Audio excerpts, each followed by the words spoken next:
예수님은 유월절에 십자가에 달리실 것을 예고하시면서 유월절 희생양처럼 속죄제물이 되시고 이스라엘이 애굽의 종살이에서 건짐받은 것처럼 십자가 순환으로 말미암아 믿는 자에게 죄와 사망의 권세에서 건짐받는 구원의 역사가 이루어질 것을 나타내셨습니다. 이제 유월절 축제가 시작되어 제자들과 함께 유월절 만찬을 나누는 자리에서 떡과 포도주가 담긴 잔을 들고 당신이 십자가에서 흘리실 살과 피에 대해 말씀하십니다. 유월절 절기가 시작되는 첫날 오후 3시에서 5시 사이에 어린 양을 잡고 해가 지면 가족들이 둘러앉아 그 잡은 어린 양과 더불어 썬 나물과 누룩을 넣지 않고 만든 빵인 무교병과 양을 먹음으로써 일주일간 유월절 절기를 지킵니다. 누룩을 넣지 않고 만든 빵을 먹는다 하여 무교절이라고 부릅니다. 해가 저물자 예수님도 제자들과 함께 유월절 만찬을 드십니다. 그런데 식사를 하시다가 너희 중에 한 사람이 나를 팔리라고 말씀합니다. 제자들이 얼마나 놀랐겠어요.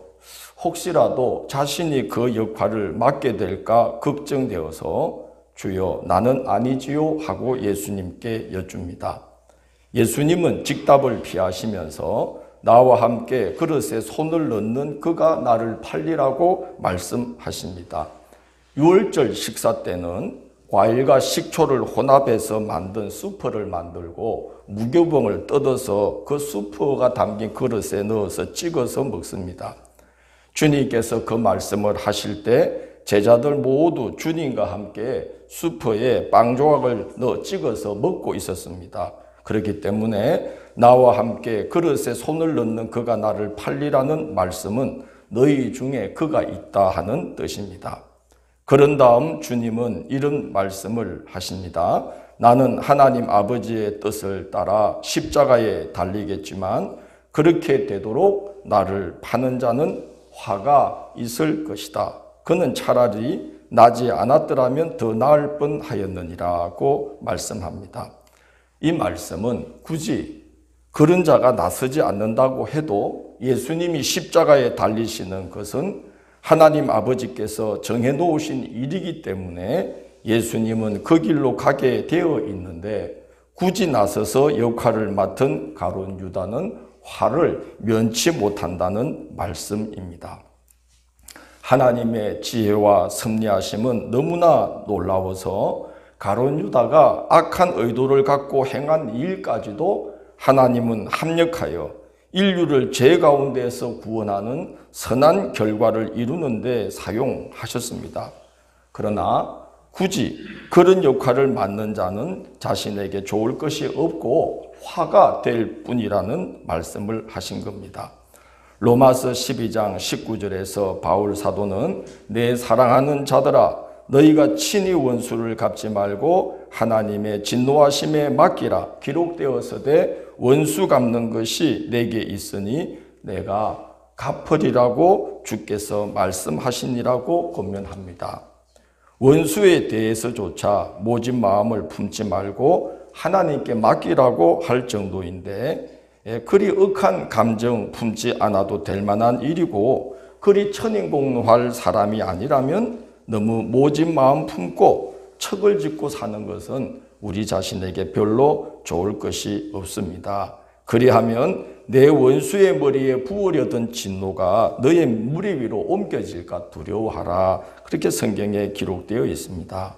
원수에 대해서도 그리할진데 가룟 유다는 예수님 같이 완전하시고 죄라고는 하나도 짓지 않으신 그런 분에 대해서 모진 마음을 품고 모진 행동을 했으니 좋을 게 뭐가 있겠습니까? 유다에 대해 예수님은 태어나지 아니하였더라면 제게 좋을 뻔하였느니라고 말씀하셔요. 이건 유대의 속담인데 존재 자체가 비극이다 하는 뜻입니다. 예수님이 그리 심한 말씀하실 분이 아닌데 이어지는 유다의 모습을 보면 그리 말씀하실 만도 하구나 하는 생각이 듭니다. 제자들이 저마다 주여 나는 아니지요 하고 떨리는 심정으로 여쭙습니다. 저는 혹시 그런 역할을 맡게 되지 않겠지요 하고 주여 나는 아니지요 하고 여쭌 건데 가룟 유다는 라비여 나는 아니지요 라고 묻습니다. 다른 제자들은 주님께 주여 퀴리에 라고 하면서 떨리는 심정으로 주님께 물었어요.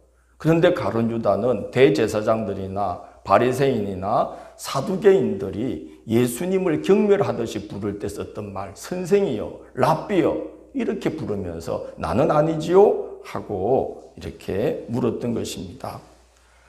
가룟 유다는 방금 전에 대제사장들에게 예수님을 은 30에 팔아넘기고서 어쩜 이렇게 말을 할 수가 있을까 하는 생각이 듭니다. 여러분, 가룟 유다가 어쩌다가 그렇게 되었을까요? 그가 예수님을 처음 만나고 예수님의 제자가 되기로 결심했을 때 가룟 유다는 절대 이런 모습이 아니었을 것입니다. 설레는 마음으로 기대감을 가지고 예수님께 왔을 것입니다. 그런데 예수님이 자신이 기대하던 메시아가 아니라는 생각이 들고 실망이 쌓이면서 그렇게 변해갔을 거라고 생각합니다. 성경에 이런 말씀이 있습니다. 욕심이 잉태한 적 죄를 낳고 죄가 장성한 적 사망에 이르느니라고 성경이 말합니다. 사탄이 틈을 탈 때 말씀과 기도로 사탄을 대적하여 쫓아내지 않으면 그게 그냥 있지 않고 점점 더 그 힘을 발휘한다는 거예요. 그래서 욕심이 잉태한 적 죄를 낳고 죄가 장성한 적 사망에 이르느니라고 말씀하는 거예요. 사탄이 틈을 딸 때 말씀과 기도로 사탄을 대적하여 쫓아내지 않으면 사탄이 그 사람의 심령에 들어가서 자리를 깝니다. 귀신이 나가서 그 집이 비어 있는 것을 보면 가서 7을 데려와 그 사람에게 들어가리니 그 사람의 나중 형편이 처음보다 훨씬 못하게 되느니라. 그렇게 성경에 기록이 되어 있죠. 사탄이 틈타는 대로 이끌리면 사탄이 자리를 깔고 우리 심령을 놀이터 삼습니다. 더 심해지면 사탄이 집을 지어버립니다. 사탄이 이끌면 이끄는 대로 사탄이 마음대로 부리는 종이 되어버리는 겁니다. 가룟 유다가 그렇게 된 것입니다. 지금 우리가 이 장면을 보면 가룟 유다가 하는 행동이 얼마나 기가 막힙니까? 그러나 가룟 유다 자신은 이거를 깨닫지 못하고 있는 거예요. 사탄에게 종노릇하고 있기 때문에 사탄이 그 사람 속에 집을 지었기 때문에 예수님을 팔면서도 무슨 죄를 짓고 있는지 모르는 사람이 되어버렸다는 거죠. 그가 예수님을 처음 믿을 때 전혀 이런 모습이 아니었을 겁니다. 근데 이렇게 바뀌었어요. 그러니까 우리가 이 신앙생활 참 잘해야 되는 줄로 압니다. 사탄이 집을 짓는 자가 되면 어떡하겠어요? 하나님을 믿겠다고 나선 이 길에. 그러므로 매일 말씀과 기도로 자신을 살피고 또 성령께서 깨닫게 해주시기를 간구해야 됩니다. 왜냐하면요, 말씀도 성령이 도와주시지 않으면 자기가 보고 싶은 것만 보게 되어 있어요. 기도도 성령이 도와주시지 않으면 자기가 하고 싶은 기도만 하게 되어 있어요. 그러나 성령이 도와주시면 말씀과 기도 가운데 자기의 심령을 감찰하게 해주시는 은혜가 임합니다. 우리가 머릿속에 요만한 거 들어있어도 CT를 찍으면 CT가 그죠? 0.0 몇몇 미리 단위로 쫙 뇌 속을 쪼개가면서 뇌의 티끌만한 종량도 찾아내듯이 성령이 우리를 도와주시면 말씀과 기도 중에 우리의 영혼을 CT를 찍어주셔서 이게 문제구나 하고 다 깨닫게 되어서 주님 앞에 험도 티도 점도 없는 사람으로 나중에 설 수 있게 도와주시는 거예요. 그렇지 않으면 티끌처럼 시작된 것이 욕심이 잉태한 적, 죄를 낳게 되는 또 모르고, 죄가 자라서 사망에 이르는 짓을 하고 있는데도 모르고, 가룟 유다처럼 변해가는 것을 자신은 모르고, 그렇게 자신을 감찰하지 못하면 그렇게 되어버리는 거죠. 그래서 여러분, 말씀과 기도가 중요한 게 아니라 말씀과 기도를 우리가 살아갈 때 성령이 도와주시기를 기도해야 돼요. 그래야 말씀이 나를 감찰하게 되고 기도가 내 영혼을 감찰하게 되고 감찰한다는 것은 CT를 찍는다는 거예요. 쫙 찍어서 딱 발견하게 해주신다는 거예요. 그래야 작은 티끌 같은 것 이게 자라고 변해서 가룟 유다 같은 처지에 이르지 않는 너무나 귀하고 복된 성도가 되는 거예요. 교회도 그래요.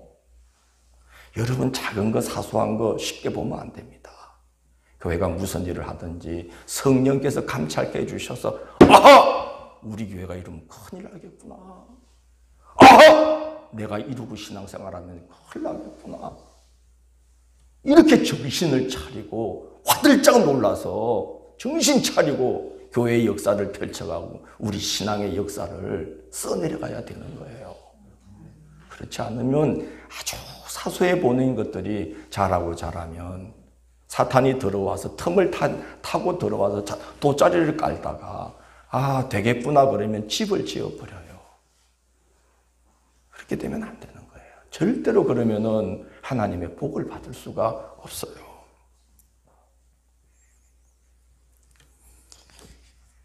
하나님의 아들 되시는 예수님을 지도를 받으면서도 이 가룟 유다 같은 사람이 예수님 밑에서 나왔다는 걸 생각해 보면 여러분 저를 한번 보십시오.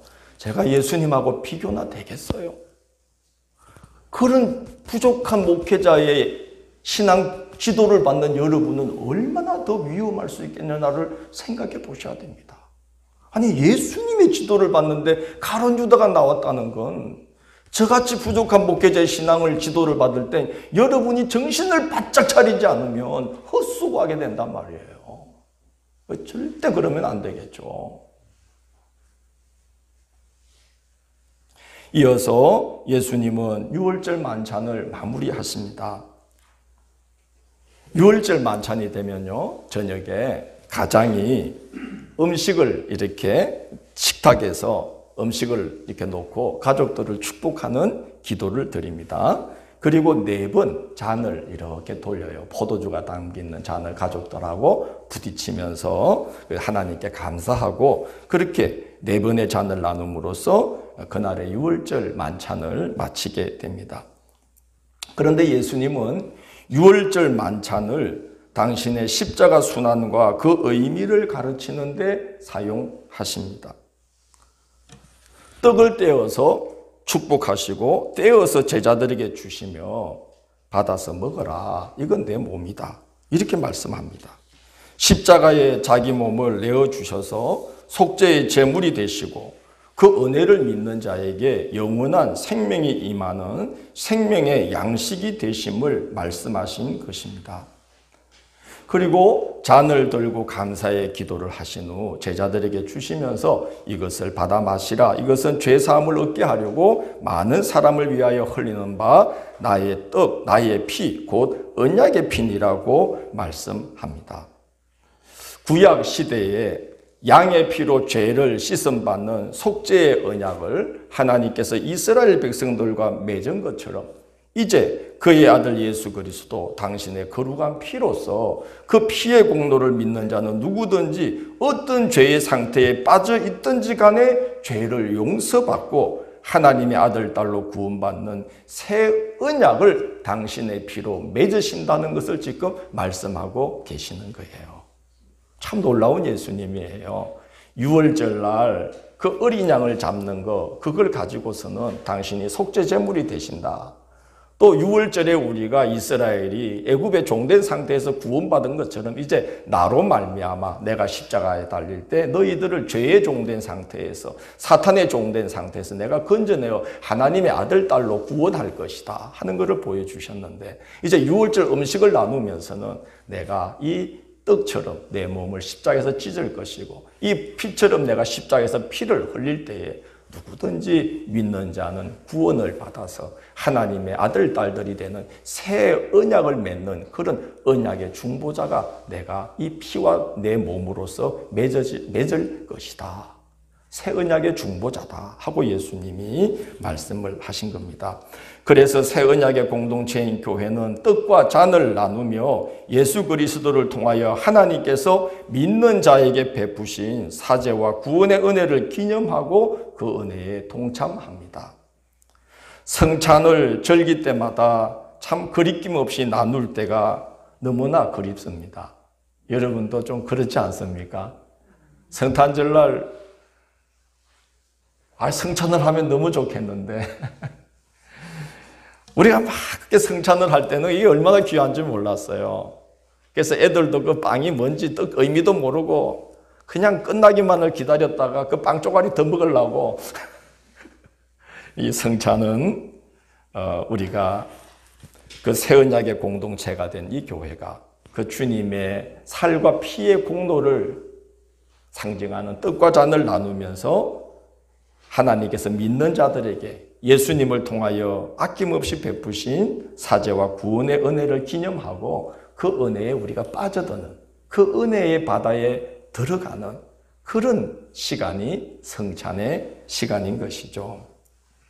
우리 그리스도인들은 우리 같은 죄인을 그 아들의 피의 공로를 보시고 하나님의 자녀로 삼아주신 하나님의 은혜를 떡과 잔을 나누면서 기념합니다. 그리고 우리도 주님처럼 우리의 생명을 들여서 주님을 섬기겠노라고 결단하면서 그 은혜에 동참하는 거예요. 자, 그렇다면 두 가지입니다. 주님이 오늘 떡을 주시면서 받아 먹어라. 이건 무엇이니? 내 몸이니 받아 먹어라. 그리고 잔을 돌리시면서 이건 내 피다. 이 피에 참여하는 자는 새 언약의 백성이 되어서 어떤 죄 가운데 있더라도 구원함을 받아서 하나님의 아들, 딸들로 세워지게 되는 것이다. 그걸 하려고 내가 내 이 거룩한 피를 흘린다. 이거 받아 먹어라 이 말은 그 은혜를 기념하라는 뜻이기도 하고 그 은혜에 의지하고 살라는 것이기도 하고 그리고 받아 먹으라는 말은 너희들도 이걸 먹고 나처럼 너희들도 몸과 피를 드리며 하나님 섬기고 이 땅을 구원케 하는 자들로 살아야 된다. 내가 몸과 피를 쏟아서 구원의 중보자가 된 것처럼 너희들도 그렇게 너희의 살과 피를 내어드리는 모습으로 하나님 섬겨야 되는 거다. 그게 은혜에 동참하는 거다. 그게 내 몸, 이 떡을 받는 의미이고 이 잔을 받는 의미이다. 하고 말씀을 하신 거예요. 그래서 받아 먹어라. 몸에 채우라. 똑같이 되어라. 받아 마시라. 네 몸에 예수의 피가 흐르게 하라.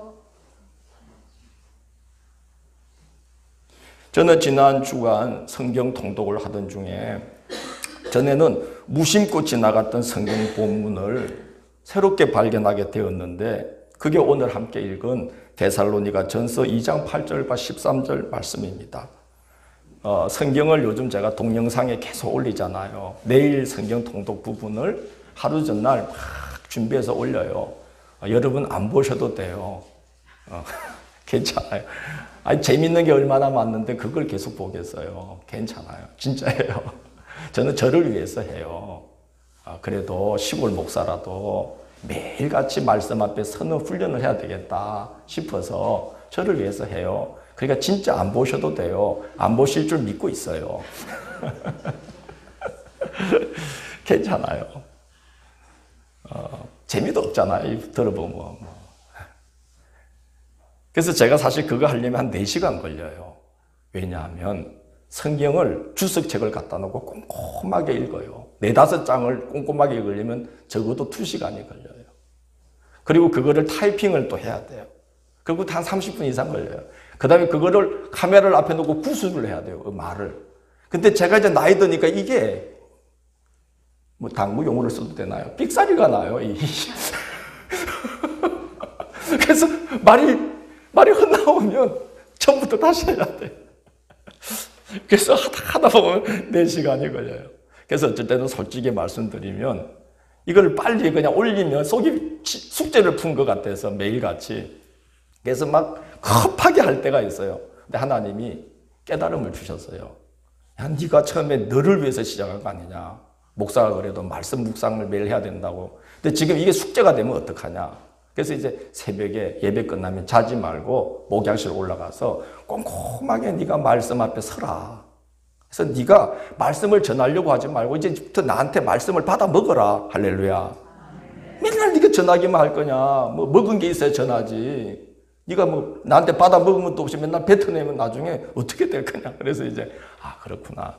주님 앞에 말씀 받아야 되겠다. 그리고 이제 새벽이나 또는 조금 여유 있는 시간을 꼭 만들어내 가지고 말씀 앞에 딱 이렇게 서 있어요. 말씀을 여행 가듯이, 여행을 하듯이 말씀 한 절 한 절 사이를 이렇게 지나가는데 오늘 여기 데살로니가전서 2장 8절에서 딱 멈췄어요. 진도를 못 나가겠어. 빨리 해야 숙제를 푸는데. 그게 뭔 말씀입니까? 바울이 데살로니가 교회에 가서 복음을 전했는데 그 복음을 전할 때에 바울이 어떻게 전했느냐. 2장 8절을 보니까 하나님의 복음을 너희에게 줄 때에 우리의 목숨까지도 너희에게 주기를 기뻐했도다. 바울이 데살로니가에 가서 그 사람들에게 복음을 줄 때에 복음만 주는 게 아니라 뭐도 주기를 나의 목숨까지도 주기를 기뻐해노라. 제가 깨달았어요. 바울이 데살로니가에서 새 일에, 새 안식일 동안만 복음을 전했어요. 그럼 며칠이죠? 영민아, 며칠이야? 나중에 큐티해야 되는데 딴 생각하고 있으면 안 돼. 데살로니가에서 며칠 동안? 21일 동안. 또 이걸 이렇게 했다고 나중에 3일 이러면 안 된다. 21일 동안 복음을 전했는데 세상에 교회가 세워졌고 그 지역에 박해가 일어나는 바람에 소요가 일어나는 바람에 바울이 거기 더 이상 있지 못하고 내려오면서 베레아와 아덴과 그리고 고린도로 지금 와 있는데 그 시간이 얼마나 긴데 그 와중에 이 21일 동안 말씀을 들은 사람들이 교회를 굳게 세우며 박해와 소요 중에 믿음이 계속해서 자라나고 있었다는 거예요. 놀라지도 않는구나. 며칠을 받았는데 여러분은 저한테 몇 날의 복음을 들었습니까? 17년이에요. 17년.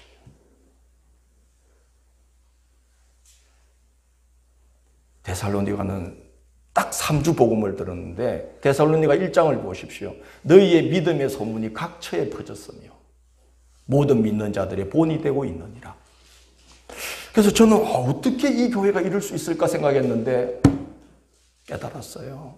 바울이 복음만 툭 던진 게 아니라 뭐도 목숨도 내어줄 각오로 했구나. 이제 여러분 큰일 났어. 난 복음만 전하지 않고 여러분하고 싸울 거야. 목숨 걸고. 할렐루야. 그게 사랑이야. 맞습니까? 똑바로 세워야 되는 거야, 교회를. 할렐루야. 똑바로 세워야 되는 거야. 그래야 말세에 한 교회라도 이 땅에 남아서 복음을 이어갈 수 있게 되어 있어요. 똑바로 세워야 되는 거야.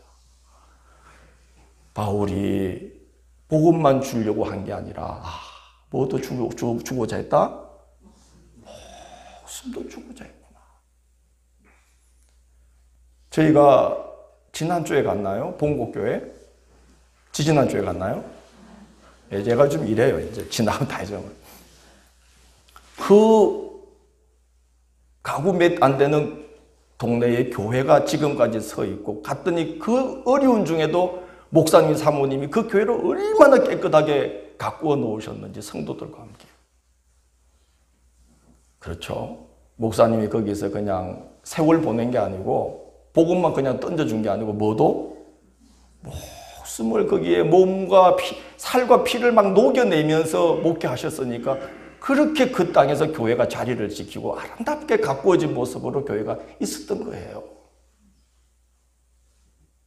더 놀라운 건 그래서 그래도 제가 진도를 나가야 되니까 읽어 나갔는데 13절 딱 보는데 너무 놀란 거예요. 바울이 복음을 전하는데 이 지역 데살로니가의 복음을 듣는 사람들이 바울이 전하는 말을 사람의 말로 받지 아니하고 하나님의 말씀을 받는 것과 같이 하였나니 이로써 하나님의 말씀이 너희 가운데에서 뭐하느니라? 역사하느니라. 그러니까 목회자는 목숨 걸고 복음을 전하고 성도는 목회자가 전하는 말씀을 사람의 말로 받지 아니하고 무슨 말씀으로? 하나님의 말씀으로 받음에 이로써 말씀이 너희 가운데에서 역사하느니라. 이게 교회입니다. 그리 돼야 됩니다.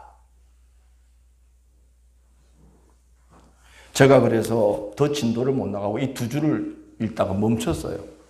여러분, 이렇게 선포된 말씀은 히브리어로 쉐마라 그러는데 그 선포된 말씀을 듣다가 어느 날 하나님이 성령으로 마음에 이게 네 말씀이야 하고 팍 심어주는 말씀이 있어요. 와닿는 말씀. 그거는 레마라고 그래요. 그게 자기 말씀이 되는 거예요. 여러분, 저는 지난 주간에 2절의 레마를 만났습니다. 말씀을 여행하는 중에. 여러분도 하루하루가 좀 그랬으면 좋겠습니다. 우리 성도잖아. 하나님 믿는 사람이잖아.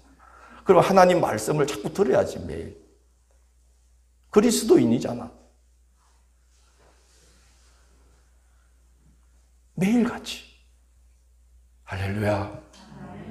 그게 성도예요. 레마를 만나시기를 축원합니다.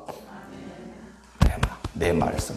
이건 정말 성령이 나에게 꽂아주시는 말씀입니다. 그래서 저는 지난주에 이렇게 성경 통독, 난 이거 여행이라고 생각해요. 여행. 말씀 속을 들어가서 숲을 거닐듯이 말씀의 숲을 거닐다가 2절의 레마를 만났어요. 그게 데살로니가전서 2장 8절과 13절이었어요. 다음 주간에는 레마를 만나는 한 주간 되기를 축원합니다. 얼마나 행복한지 몰라요. 얼마나 행복한지 몰라요. 정말 행복해요. 할렐루야.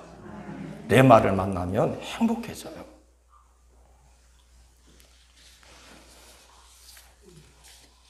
자, 그렇게 바울이 주님이 주신 떡을 받아 먹은 거예요.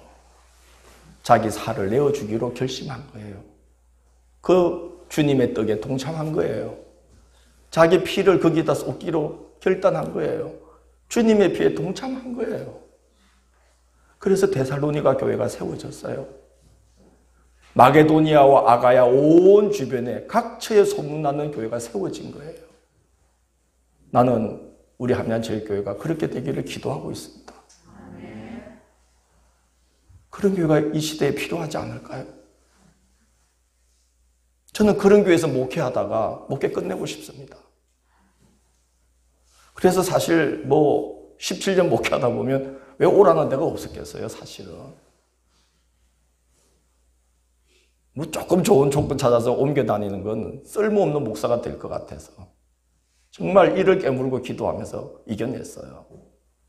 난 여기서 끝내겠다. 할렐루야. 그게 주님 따라가는 거 아닐까요? 내 몸을 드리고 내 피를 드리고 주님이 그렇게 하신 은혜를 내가 받았습니다. 여러분도 그렇게 이 교회를 세워가야 됩니다. 내 몸을 드리고 내 피를 드리고 그게 주님의 떡과 주님의 잔을 받아 먹는 거예요. 그게 그리스도의 은혜에 동참하는 거예요. 새해에 주님이 기억하십시오. 크고 은밀한 새 일들을 준비해 놓고 계십니다. 여러분의 가정에도 준비해 놓고 계십니다. 주님을 그렇게 섬기는 자에게 주님은 역사가 일어나게 해 주십니다. 우리 그런 교회가 되고 그런 목사가 되고 주님의 살과 피, 그 은혜를 받아먹은 자다운 목사, 성도, 교회가 되기를 주의 이름으로 고면합니다.